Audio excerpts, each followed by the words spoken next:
I am so in love with this show. Today's episode just showed me again why it is so relatable to every woman, and I'm speaking from the black woman's experience. It is real life. It is super relatable, and honey, they do a great job. You definitely relate to Issa D and her friends. I am your girl, Talisa Rae. Welcome back to my channel. We are reviewing Insecure Season 2, Episode number 2, Hella Questions. If it's your first time visiting my channel, welcome. Stay a while, become a part of my family, be a ray of sunshine by clicking that subscribe button, and then hit the notification bell so you know when I upload a new video. For all my current ray of sunshines, you know what? I don't have to tell you. I tell you every video anyway. I love you for real. You my family for real. Let's talk about it. Let's just recap what happened in episode number 1. Episode number 1, we saw that Molly had a therapist that she wasn't talking to. We saw that Molly found out that her male white counterparts were making a significantly more amount of money than she was. We also saw Lawrence and Tasha. Their relationship to me reminds me of that you are the placeholder while I figure out what the fuck I'm gonna do with my life relationship. I mean, if you a woman and you've been in that space before. You like him, you think he likes you because you hella confused and stupid, right? And you just the fun girl. You find out a little later. We also saw Issa Rae or Issa D in her work capacity, how we got y'all back, wasn't really working out for a specific school, and importantly, how much she misses Lawrence and she wants him back, that she made up a party that he did not show up to, but ultimately came over the next day and they had that quickie fuck, that confused fuck, that why, what happened, gives the woman hope fuck, but the man was just doing something to do something fuck. You know the one I'm talking about. So today, the episode starts off with Issa having a conversation with her girl Molly, and that is exactly what we do. She's telling Molly that her and Lawrence had sex, that they had a moment. Well, she's a little vague on the details with Molly. Molly's asking all the pertinent questions. Have you talked to him? Have you heard from him? What kind of sex was it? Was that we gonna get back together sex, or was it just sex? And, Issa is being hopeful and optimistic and crazy because we saw what it was. I mean, we can tell that Lawrence has feelings for her, but we also can tell that that was just an awkward moment, something he needed. He did miss her, and of course, she misses him too, but it didn't seem like there was any connections that would be made. She's a little hopeful for nothing, because number one, she told us, she texted, because she was like, have you talked to him? And Issa told Molly, yeah, we talked. She had to quickly backtrack, change her story and say, well, I texted him and I haven't received a response. He hasn't called back. He hasn't texted. He hasn't alluded to wanting to see me again. There has been no additional conversation. Ladies, I'm just going to be honest with you.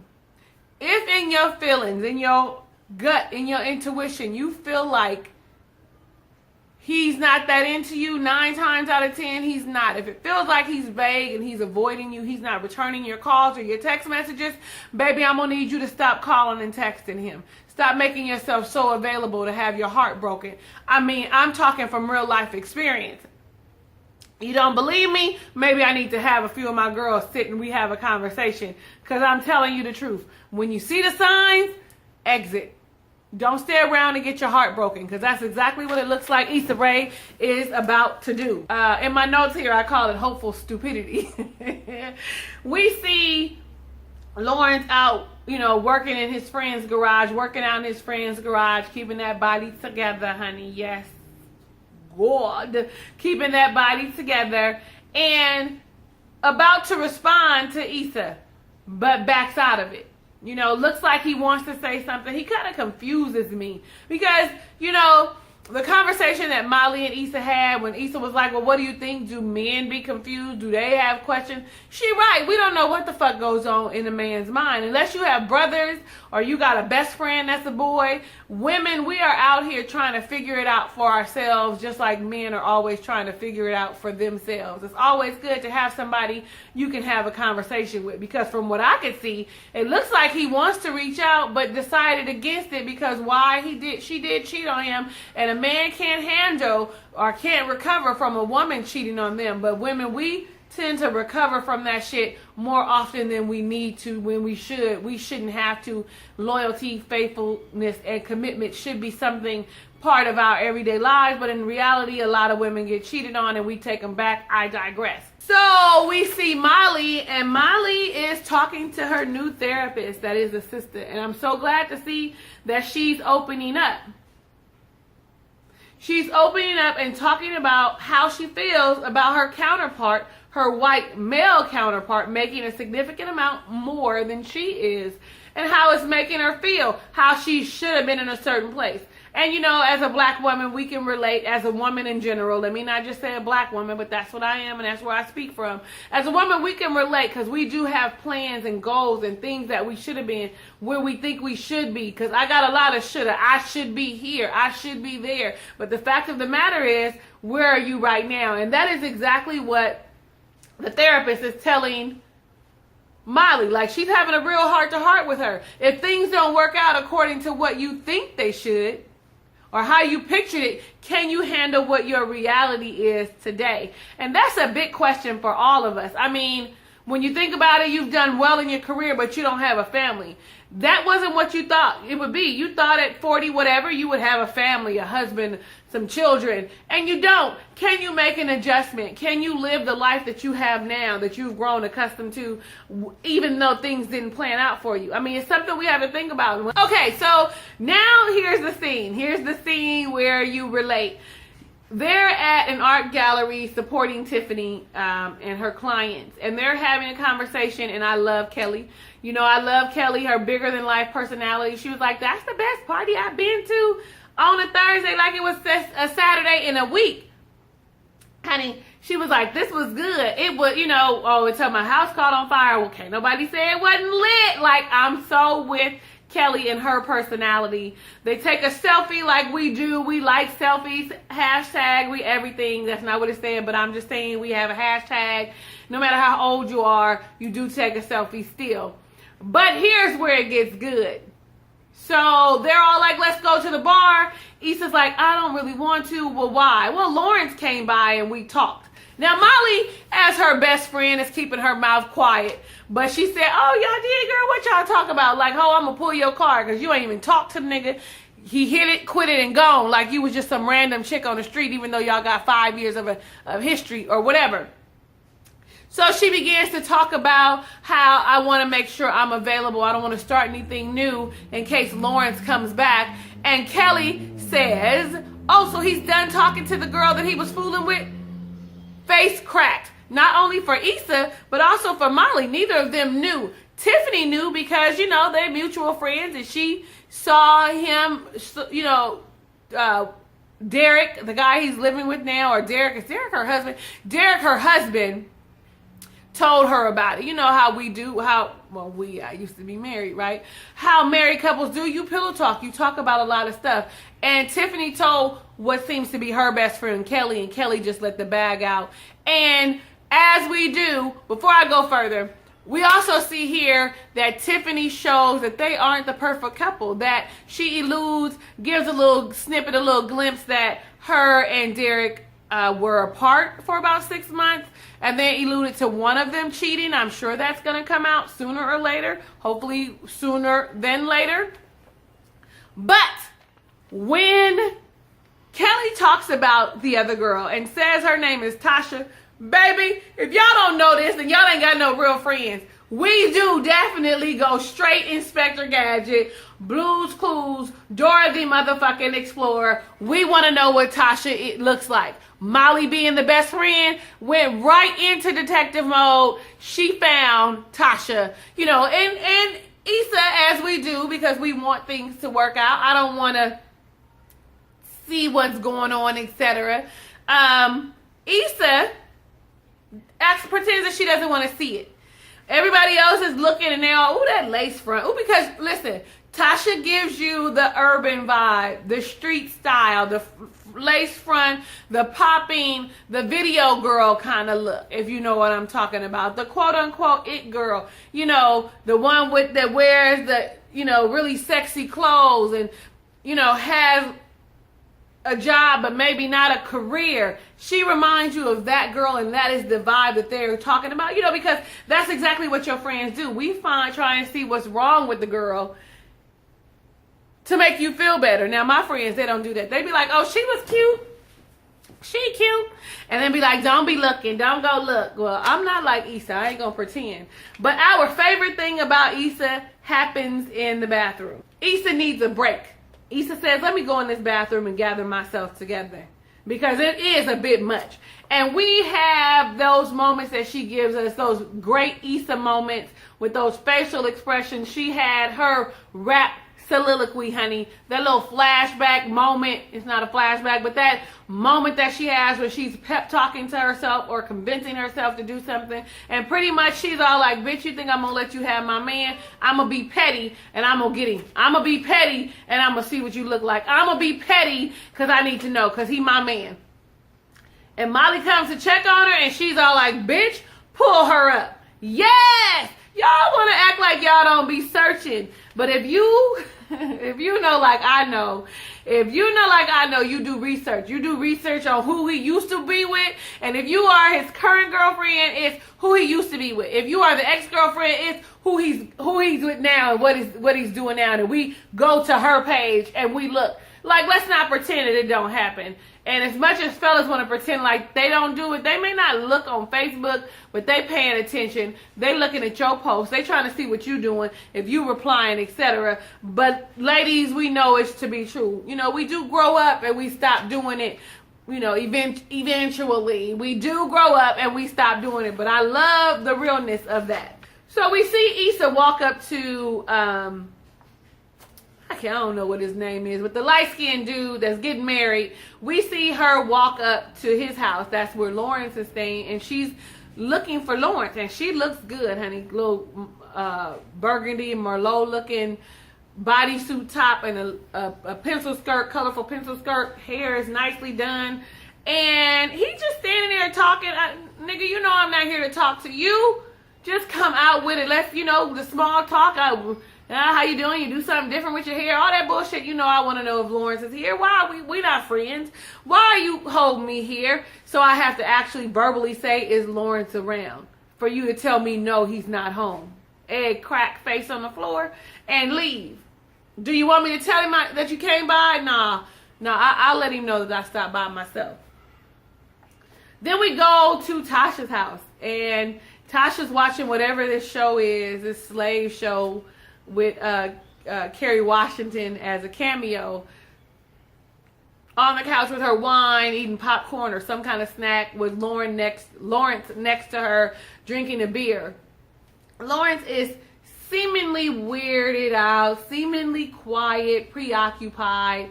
She catches it and asks, is anything wrong? He's like, I just got a lot on my mind. She said, do you want to talk about it like a girlfriend would? That's what we want to know. Somebody, when we're interested in you, when we are interested in you, we automatically become the nurturer. And we want to know, is everything okay? How you doing? You want to talk about it? He says no. And then blurts out, Tasha, I slept with my ex. Okay, so this is the moment when you decide whether or not you're going to deal with this shit. And Tasha, I think, handled herself well in this moment. Tasha said, so what, are you still want to be with her? You still in love with her? Like, the question is what it is. And he's all, I don't know. I don't know is not the answer we're looking for, fellas. Why are you fucking with me when you know I got feelings for you. I'm letting you be at my house every weekend. I mean, we doing shit that couples do. I mean, we just started going out or whatever, but you in a lot of my space, so of course we fucking. Of course I'm gonna be attached to you. Why would you do this? So she delves in a little more, asks a few questions, and then tells him, you know what, you need to leave. She bossed up and said, you gotta go. You could see the hurt in her eyes, the disappointment in her eyes, and tells him to leave. Now, Lawrence feels some kind of way. I mean, even though men are dogs, they do have feelings. And I think a lot of times when they care about you, they don't necessarily want to hurt your feelings, but they still do the shit that hurts your feelings. And so you see Lawrence now talking with his homeboy, and his homeboy is like, what's wrong with you? Why would you tell your new bitch that you fuck with your old bitch? You done messed some shit up. That's not what guys do. That's not the guy code. He's all, he did tell Tasha he wanted to be honest with her. Well, he should have told, Tasha that I do still have feelings for her, but I don't think I'm going to go back to her. And it just happened. That's what he did say, it just happened. But still, he should have been a little more transparent. Men don't be as transparent as they should be. Anyway, I'm talking too much. It's only a 30-minute show and I'm already at 16 minutes. Lawrence, I feel like Lawrence can't make a decision about whether or not he wants to move out at this point because he isn't sure if he is really ready to separate himself from Issa. Okay? At this particular point. So, Issa is doing what we do. Insta stalking. You don't want to, but you find yourself looking at what your competition is and what it is that he likes, which is extremely different.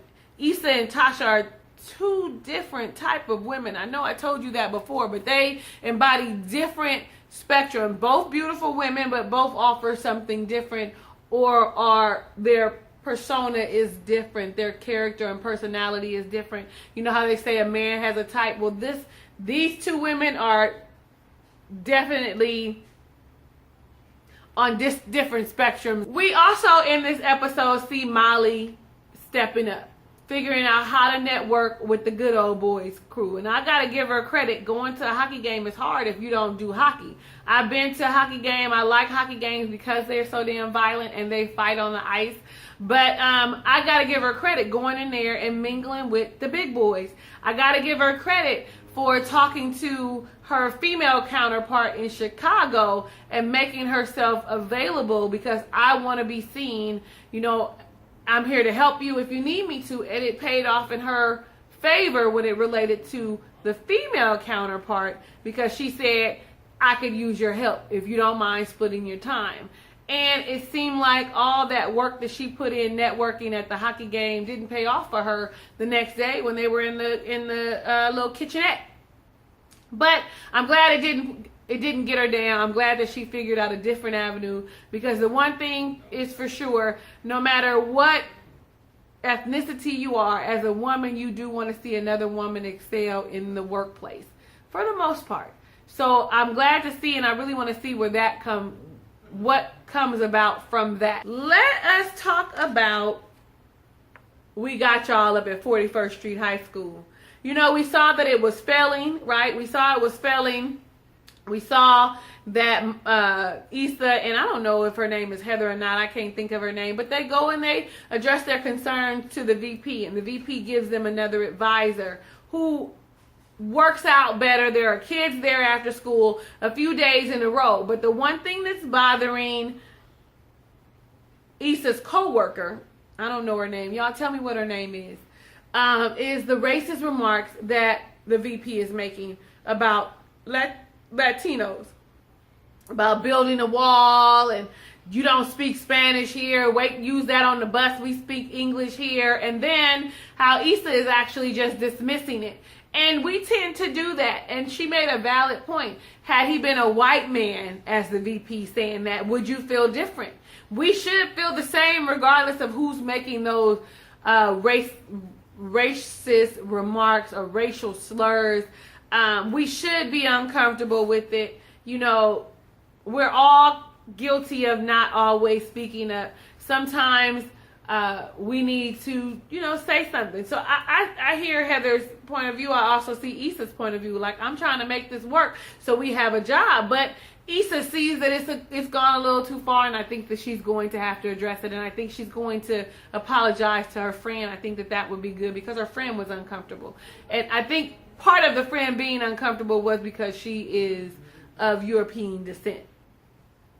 Anyway, but the episode ends with Molly running into Lawrence at Meridian where he works as if she has a client. We find out that was just a setup. Oh, before I get there, we saw that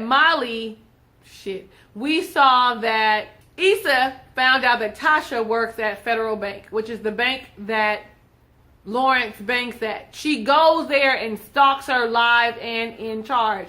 And one of those little imaginary daydreaming sessions, we see her go in and punch Tasha. Well, we know how Issa Rae does, and we know that is her imagination. So we know that it wasn't true, but it was sure enough good to see it. And the people going, ah, ah, in the background. So that was really good. But, like, y'all ever do that?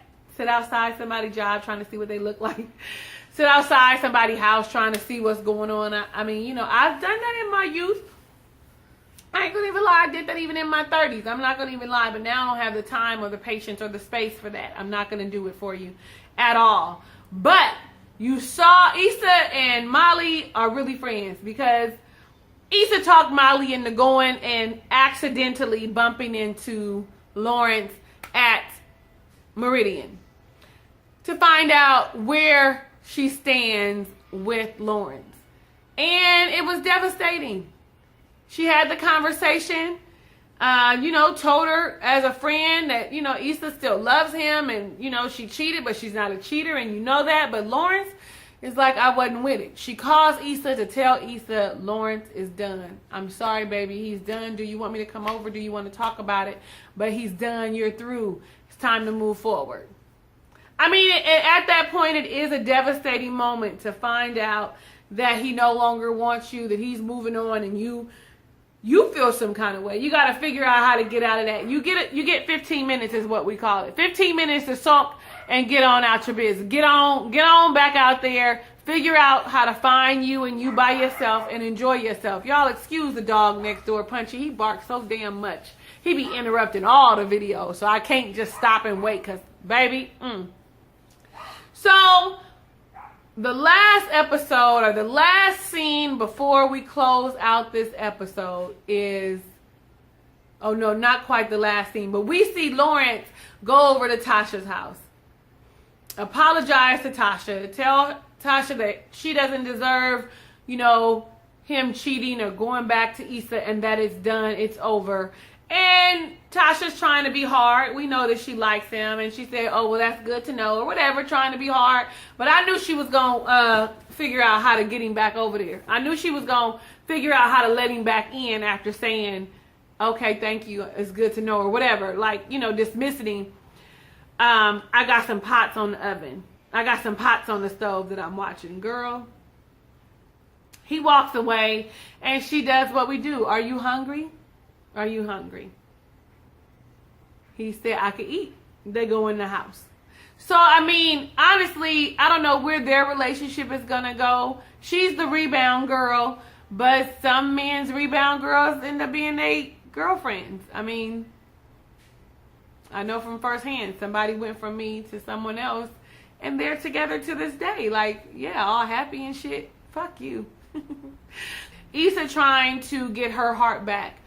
Realizing that Lawrence isn't going to come back, doing what we know how to do. Let me fill this closet up and not have an empty space. Let me go ahead and make this my own space because he's not coming back. It is a hard pill to swallow, but she is swallowing it very well right now. Let's see how this